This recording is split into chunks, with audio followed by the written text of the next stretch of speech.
Madami ang napawaw at tamangha sa nag-uumapaw at naglalakihang papremyo sa Bingo Bonanza na handog ni Kagawad Dory Cruz sa mga taga-Barangay Palatio. Iba't ibang appliances, dining set, bigas at marami pang iba. Nagkaroon din ng paraffol at bumaha ng iba't ibang pagkain para sa mga nakisaya. May mga bumisitang personalidad at mga opisyal ng lungsod sa taunang pabingo na ginanap sa Bilog Covered Court nitong Biyernes. Ang libreng pabingo ay paraan ni Kagawad Dory at ng kanyang anak na si John Cruz para mapasaya at mabigyan ng tulong ang mga kabarangay.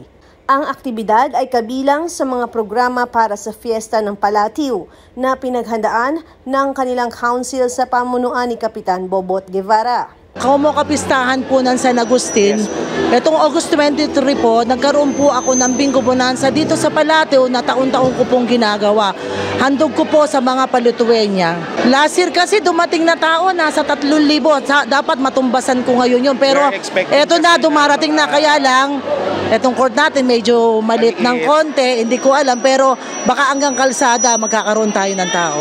Simula po nung na-stroke ang asawa ko, pinanata ko na po to. Dati po ang asawa ko ay ang konsehal. Ngayon po, pinanata ko po lahat ito kasi nga pagmamahal ko sa mga tiga-Palatio. Sana po sa mga tiga-Palatio, taon-taon ko naman pong ginagawa to.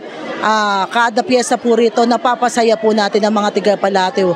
Ito po talaga ang adhikahin ng kagawad nyo.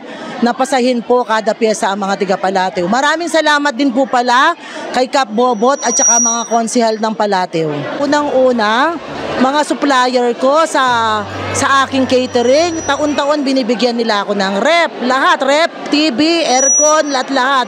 Kasama ang mga konsehal ng bayan, sa mga nagmamahal sa akin, si Mayor Bico, lahat po sila. Marami po akong pasasalamatan sa kanila, si Vice Dudot, marami po silang lahat. Maraming salamat po sa pagsuporta ng kada taon po mula pa po 2017. Actually po ginagawa po na 2016 pala, I'm stand corrected, na ginagawa namin tong pabingo at itinatamad namin sa pyesa para makapagbahagi po ng konting blessing po sa mga tiga-Palatio at alam ko po ay mabibigyan po namin sila ng kahit konting kasiyahan naman po sa handog namin na maliit po nito. At nagpapasalamat po kami sa lahat ng mga sumuporta, lalo-lalo na po sa city, sa konseho po ng Pasig, konseho ng Palatio, kay Kap Bobot po, at sa mga sponsors po namin na walang sawang sumusuporta po sa aming kada taon.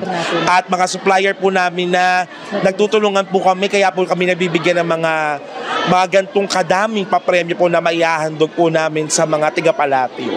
Maraming salamat po. Tuwang-tuwa at game na game ang mga taga-Palatio sa aktibidad, lalo na ang mga nanalo sa raffle at bingo, kagaya nila Modesta at Fe na nakakuha ng kalahating kaban ng bigas at electric fan. Kanilang pinasalamatan ang kagawad. Maganda! Salamat kay Dory! Papasalamat sa pabingo ni Dory, Katakutan Cruz. Salamat po! Masaya. Mabait siya. Kada piyesa talaga nagpapabingo. Nung nakaraan wala akong napanalunan. Ngayon lang. Ako si Luan Peñano para sa latest ng iNews Pasig.